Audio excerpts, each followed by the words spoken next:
जय हिंद साथियों, स्वागत है आप सभी को आज की इस शानदार वीडियो में।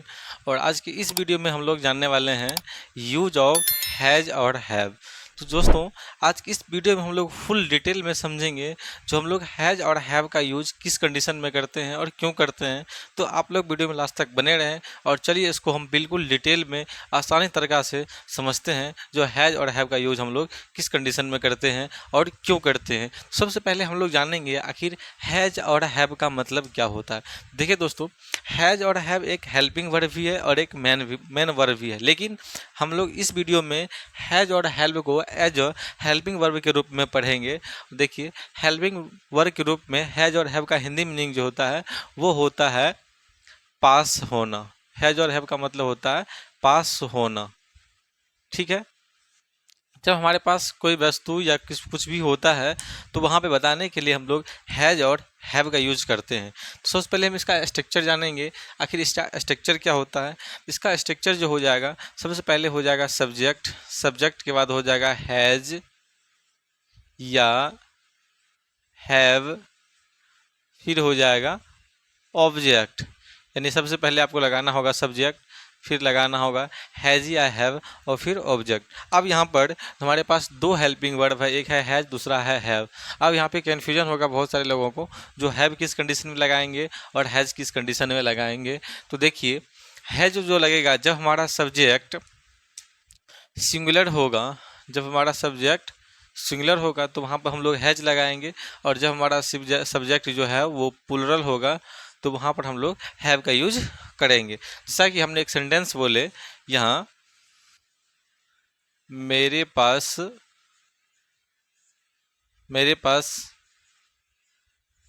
कलम है, ठीक है। उसके पास घर है। चलिए, सोहन के पास रुपया है। सोहन के पास रुपया है। चलिए इसको बनाते हैं। यहाँ पर देखिए, सबसे पहले हमको लगाना है सब्जेक्ट। यहाँ पर सब्जेक्ट क्या है, मेरे का यहाँ पर क्या हो जाएगा, आय, ठीक है। अब आय हमारा सब्जेक्ट सिंगुलर है या प्लुरल है, तो आय जो हमारा सब्जेक्ट है वो प्लुरल है। जब हमारा सब्जेक्ट प्लुरल होगा तो वहाँ पर हम लोग क्या लगाना है, हैव लगाना। तो क्या हो जाएगा, I have a pen, I have a pen. चलिए नेक्स्ट है, उसके पास घर है। यहाँ पर सब्जेक्ट क्या है हमारे, उसके का क्या हो जाएगा यहाँ पर, ही बताइए, ही सब्जेक्ट क्या है, सिंगुलर है या प्लुरल है। तो ही सब्जेक्ट क्या है, वो सिंगुलर है। जब हमारा सब्जेक्ट सिंगुलर होगा तो क्या लगेगा, उसमें हैज लगेगा। तो क्या होगा, ही हैज अ हाउस। चलिए नेक्स्ट है, सोहन के पास, अच्छा यहाँ पे थोड़ा सा यहाँ मिस्टेक है, सोहन सोहन के पास रुपया है। तो यहाँ पर क्या हो जाएगा, सोहन सब्जेक्ट है तो यहाँ पर तो सोहन ही हो जाएगा, ठीक है। अब यहाँ पे देखिए, सोहन सिंगुलर है, तो सिंगुलर है तो क्या लगेगा, यहाँ पर हैव लगेगा। तो Sohan has money, Sohan has money. तो दोस्तों, यह था सिंपल स्ट्रक्चर। यदि हमें इसी का नेगेटिव बनाना होगा, यदि हमें इसी को बोलना होगा मेरे पास कलम नहीं है, तो फिर उसको कैसे बनाएंगे। तो सबसे पहले हम उसका स्ट्रक्चर जाने। देखिए दोस्तों, किसी भी टॉपिक को हम लोग तब तक सीख सकते हैं जब तक हम उसको पूरा कंप्लीटली, कम से कम 4 टाइप से हमें सेंटेंस बनाना चाहिए। सिंपल भी आना चाहिए, नेगेटिव भी आना चाहिए, इंट्रोगेटिव भी आना चाहिए और इंट्रोगेटिव नेगेटिव भी आना चाहिए। इसलिए आना चाहिए, यदि हमने यहाँ पर सिंपल तो सेंटेंस बोल दिए, जब मेरे पास कलम है, यदि हमें इसका नेगेटिव बोलना नहीं होगा। अगर मान लीजिए कोई आपसे पूछ दिया डू यू हैव मनी, हमें बोलना नहीं आता है। अगर आपके पास रुपया है तब तो बोलते हैं यस आई हैव मनी, लेकिन यदि आपके पास नहीं है तो फिर आप कैसे बोल सकते हैं, तो वहाँ पे बोलना होगा no I don't have money. यानी इसका मतलब हम लोग नेगेटिव स्ट्रक्चर पहले समझेंगे, और नेगेटिव स्ट्रक्चर समझने के बाद हम उसको नेगेटिव सेंटेंस भी बनाएंगे, फिर हम लोग इंट्रोगेटिव भी पढ़ेंगे और इंट्रोगेटिव नेगेटिव भी पढ़ेंगे। तो आप लोग वीडियो में लास्ट तक बने रहें। चलिए हम नेगेटिव सेंटेंस यहाँ पर लिखते हैं और फिर बनाते हैं। तो चलिए सबसे पहले हम लोग नेगेटिव स्ट्रक्चर को लिखते हैं और फिर उसको हम समझने की कोशिश करते हैं। नेगेटिव स्ट्रक्चर क्या हो जाएगा इसका, नेगेटिव को हम लोग किससे डिनोट करते हैं, उसको हम एन से डिनोट करते हैं। तो नेगेटिव जो स्ट्रक्चर होता है वो सबसे पहले आपको लगाना होगा सब्जेक्ट। सब्जेक्ट के बाद आपको हेल्पिंग वर्ब में 2 आ जाता है, वो होता है या तो ड्यू होगा, ठीक है ना, या तो फिर डज होगा, फिर नॉट होगा और फिर हैव होगा और फिर ऑब्जेक्ट होगा। अब दोस्तों यहाँ पर एक चीज़ देख लीजिए, जब हम सिंपल में बनाते हैं तो वहाँ पर हमारे पास हेल्पिंग वर्ड जो होता है ना वो हैज और हैव होता है, लेकिन जब निगेटिव बनाते हैं तो निगेटिव में हमारे पास हेल्पिंग वर्ब क्या आ जाता है, एक डू आता है, दूसरा डज आता है, और इसमें हम लोग हैज का यूज नहीं करते हैं, ओनली वन हैव का ही यूज करते हैं।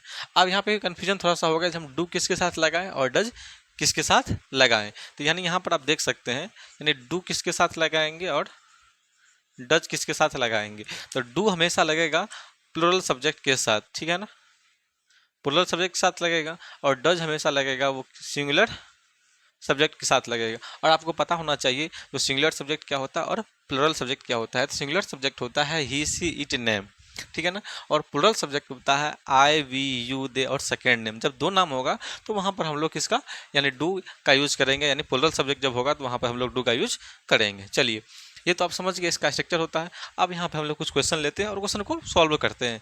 दोस्तों देखिए, मेरा मानना है इंग्लिश बहुत टफ लैंग्वेज नहीं है, इंग्लिश बहुत ही आसान लैंग्वेज है। देखिए जिस तरह से इंग्लिश हम क्यों नहीं बोल पाते हैं, क्योंकि वैसा माहौल नहीं है। और हिंदी हम लोग कैसे सीख पाते हैं, या हम लोग हिंदी जो बोल रहे हैं वो कैसे बोल पाते हैं, या कैसे हम लोग सीख चुके हैं। इसलिए सीख गए हैं क्योंकि हमारे आसपास जो है ना वो सारे माहौल हिंदी का है, और हमारे आसपास में जो भी लोग हैं वो हिंदी बोलते हैं, इसलिए हम लोग आसानी से हिंदी सीख गए हैं। लेकिन इंग्लिश का माहौल नहीं है, तो जिस कारण हम लोग इंग्लिश नहीं बोल पाते हैं। तो आप क्यों ना किसी भी टॉपिक को कॉन्सेप्ट को अच्छा से हम सीख लेते हैं तो फिर हम इंग्लिश बोलने में आसान होता है। बहुत सारे स्टूडेंट बोलते हैं sir I want to speak English but I don't speak English fluent and confidently. मैं इंग्लिश बोलना तो चाहता हूँ लेकिन इंग्लिश नहीं बोल पाता हूँ। तो first of all you should understand all concept, यानी जो भी बेसिक कॉन्सेप्ट होता है ना उसको आप पहले अंडरस्टैंड करना होगा, समझना होगा, फिर जाके आपको इंग्लिश को प्रैक्टिस करना होगा, धीरे धीरे आपको बोलने के लिए कोशिश करना होगा, तब जाके आप इंग्लिश फ्लुएंट बोल सकते हैं और समझ भी सकते हैं। तो चलिए पहले हम इसको टॉपिक पे आते हैं, कम टू द पॉइंट, और पहले हम लोग नेगेटिव सेंटेंस को समझते हैं, फिर इंट्रोगेटिव को हम लोग समझने की कोशिश करेंगे। तो चलिए जैसा कि हम एक एग्जाम्पल यहाँ पर लिखते हैं, जैसे फर्स्ट क्वेश्चन है, मेरे पास रुपया नहीं है, मेरे पास रुपया नहीं है। सेकेंड क्वेश्चन है, वे लोगों के पास समय नहीं है, वे लोगों के पास समय नहीं है। चलिए थर्ड क्वेश्चन है, हम लोगों के पास हम लोगों के पास साधन नहीं है।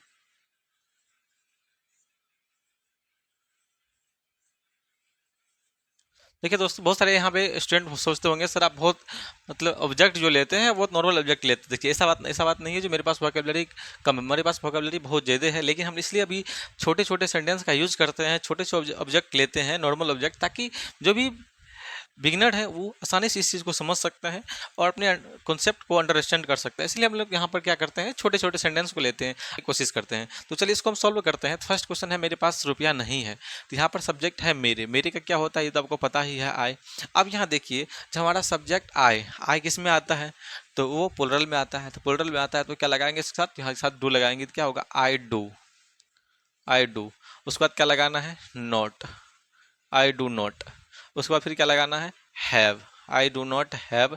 और क्या नहीं है मेरे पास, तो मेरे पास रुपया नहीं है, तो क्या हो जाएगा, I do not have money. ठीक है, क्या हो जाएगा, I do not have money. और एक चीज़ आप यहाँ पर ध्यान दीजिए, जैसे हमने यहाँ पर देखिए, आप यहाँ पे हम लोग दो डू नॉट लिखे हैं, इस डू नॉट को शॉर्ट फॉर्म में हम लोग डोंट भी लिख सकते हैं, डू नॉट को शॉर्ट फॉर्म में डोंट लिख सकते हैं, कोई दिक्कत नहीं है। चलिए नेक्स्ट है, वे लोगों के पास समय नहीं है, वे लोगों के पास समय नहीं है तो क्या हो जाएगा, वे लोगों का क्या हो जाता है, तो वे लोगों को होता है दे।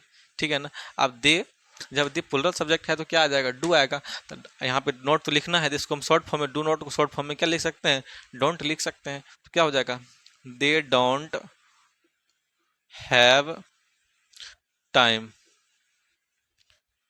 They don't have time. Next question है, हम लोगों के पास साधन नहीं है, तो क्या हो जाएगा, हम लोगों के पास वी डोंट हैव। अब यहाँ वी डोंट हैव, और साधन का क्या होता है, तो साधन का होता है फैसिलिटी।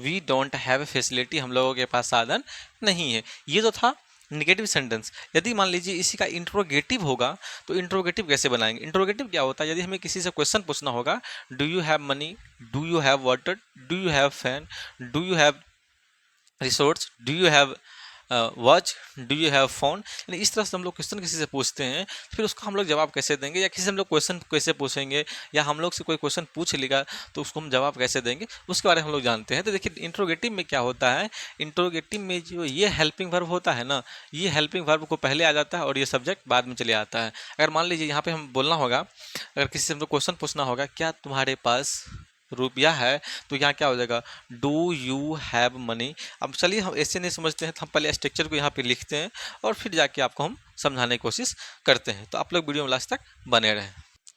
तो चलिए अब हम लोग जानते हैं इंट्रोगेटिव सेंटेंस। इंट्रोगेटिव को हम लोग किसे डिनोट करते हैं? तो इंट्रोगेटिव को हम लोग आई से डिनोट करते हैं। इंट्रोगेटिव का मतलब क्या होता है? इंट्रोगेटिव का मतलब होता है प्रश्नवाचक, जिसे हम लोग किसी से प्रश्न पूछते हैं। देखिए दोस्तों, प्रश्न पूछने का दो तरीका होता है, और प्रश्न हम लोग दो तरह से पूछ सकते हैं। एक हम लोग हेल्पिंग वर्ड से क्वेश्चन पूछ सकते हैं, और दूसरा जो पूछते हैं वो WH वर्ड से पूछते हैं। यदि हम किसी से हेल्पिंग वर्ड से क्वेश्चन पूछते हैं तो उसका जवाब जो है या तो यस होगा या तो नो होगा। लेकिन यदि हम किसी से WH वर्ड से क्वेश्चन पूछते हैं तो उसका जवाब जो हमें मिलेगा वो रीजन के साथ बताना होगा, यानी क्या कारण है वो बताना होगा। जैसा कि हमने एग्जाम्पल में बताते हैं, जैसा कि आप किसी से पूछ देते हैं डू यू हैव मनी, यानी डू यू हैव मनी। यदि उसके पास रुपया है तो वो बोलेगा यस आई हैव मनी। यदि उसके पास रुपया नहीं है तो वो बोलेगा no I don't have money. लेकिन यदि हम किसी से वहीं पे अगर हम WH वर्ड से क्वेश्चन पूछते हैं, जैसा कि हमने क्वेश्चन पूछते हैं where are you going, where are you going, तुम कहाँ जा रहे हो, तो यहाँ पर जो सामने वाला व्यक्ति है उसको रीजन से बताना होगा, रीजन के साथ बताना होगा जो कहाँ जा रहा है। अगर मान लीजिए वो मार्केट जा रहा है तो बताना होगा I am going to market, या I am going to village. जहाँ भी जा रहा है तो वो रीजन के साथ आपको जवाब वहाँ पर देना पड़ता है। इसलिए क्वेश्चन जब भी पूछा जाता है तो वो दो तरह से क्वेश्चन पूछा जाता है, एक हेल्पिंग वर्ब से और दूसरा WH वर्ड से। तो चलिए सबसे पहले हम लोग इंट्रोगेटिव सेंटेंस को समझते हैं। तो इंट्रोगेटिव में क्या होगा, सबसे पहले आपको हेल्पिंग वर्ब को आगे लगाना पड़ेगा, ठीक है ना। हेल्पिंग वर्ब को आगे लगाना पड़ेगा तो क्या हो जाएगा, डू या डज, फिर लगाना होगा सब्जेक्ट, फिर लगाना होगा हैव, और फिर लगाना होगा ऑब्जेक्ट। ये इसका पैटर्न हो जाता है। अब चलिए यहाँ पर आपको ये तो पहले ही बता चुके हैं, डू लगेगा प्लूरल सब्जेक्ट के साथ और डज लगेगा सिंगुलर सब्जेक्ट के साथ, ठीक है। अब इसमें हम कुछ क्वेश्चन को सॉल्व करते हैं। जैसा कि हमने पहला यहाँ पे क्वेश्चन हम ले लिए हैं, क्या उसके पास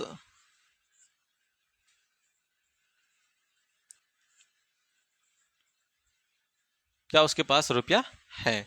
चलिए सेकंड क्वेश्चन है, क्या क्या आपके पास गाड़ी है। चलिए थर्ड नंबर क्वेश्चन है,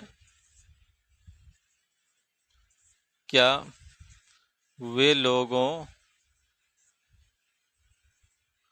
के पास ज्ञान है, क्या वे लोगों के पास ज्ञान है।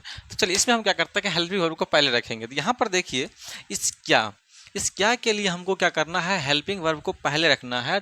तो हेल्पिंग वर्ब रखेंगे किसके अकॉर्डिंग, तो हेल्पिंग वर्ब जो रखेंगे वो सब्जेक्ट के अकॉर्डिंग रखेंगे। तो हमारे पास सब्जेक्ट क्या है, ही, उसके पास है तो यहाँ पर क्या हो जाएगा, ही, ठीक है ना। अब ही के अकॉर्डिंग डू या डज, तो ही हमारा सब्जेक्ट सिंगुलर है तो यहाँ पर क्या लगाना होगा, तो यहाँ पर लगाना होगा डज। तो क्या हो जाएगा, डज। अगर आप डायरेक्ट नहीं लिख सकते तो आप ऐसे लिख सकते हैं, does he have money, does he have money, क्या आपके पास क्या उसके पास रुपीज है, ठीक है। क्या आपके पास गाड़ी है, तो यहाँ पर हमारा सब्जेक्ट क्या है, यू है तो यानी प्लुरल है तो क्या लगेगा, डू लगेगा। तो यहाँ पर क्या हो जाएगा, do you have car, do you have car. चलिए नेक्स्ट है, क्या वे लोगों के पास ज्ञान है, तो यहाँ पे वे लोग हमारा सब्जेक्ट प्लुरल है तो यहाँ पर भी क्या लगेगा, डू लगेगा। तो डू दे हैव नॉलेज,